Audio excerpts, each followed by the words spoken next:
Hello, Chin! Happy 18th birthday! Alam ko naman na masaya ka diyan sa debut. And pasensya ka na kasi hindi ako nakaabot dahil kinakailangan, di ba? Alam mo yan. And sorry kung wala kang kotilyon. At sorry na rin kung yun nga, wala ako. Kung hindi ako umalis, maaring wala tayong ambag. So, good thing na rin. Ang wish ko, una-una, magkapilya ka lagi kasi iba pag si Lord yung nilalagay mo sa center ng buhay mo and nakakapakinig ka ng sermon kasi iba-iba yung sermon pero iisa lang yung sinasabi nito. It reminds us kung ano yung pwede nating gawin at hindi natin pwedeng gawin sa buhay. So, ito rin yung nagpapaalala sa atin na maging matatag tayo ano man yung pagsubok sa ating buhay. And pangalawa, respect your parents all the time.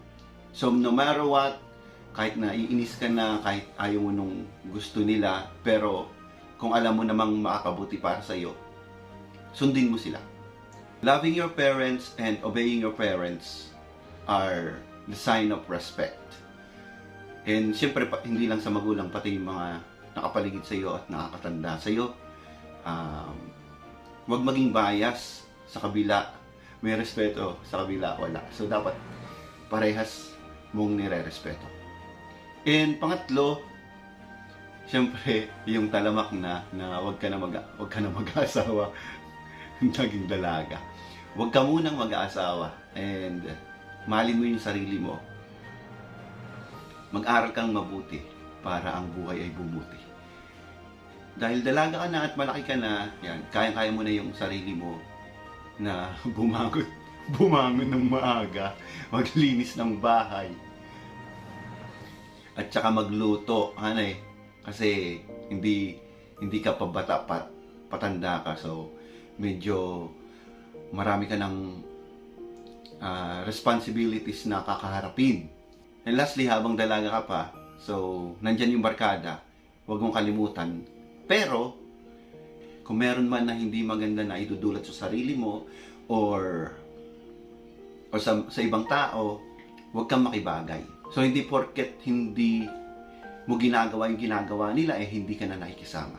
It's just respecting yourself and your family.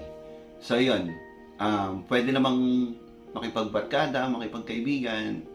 So lagyan lang ng limit. And yun lang, kaya putol-putol tong video kasi medyo naiiyak tayo.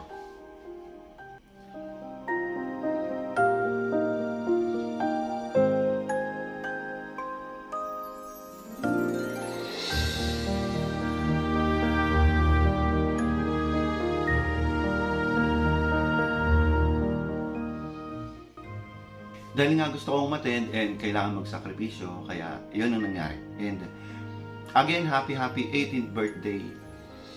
Sana, and alam ko na masaya ka sa debut mo at simula pa lang ng journey bilang adult. Yun lang, God bless you.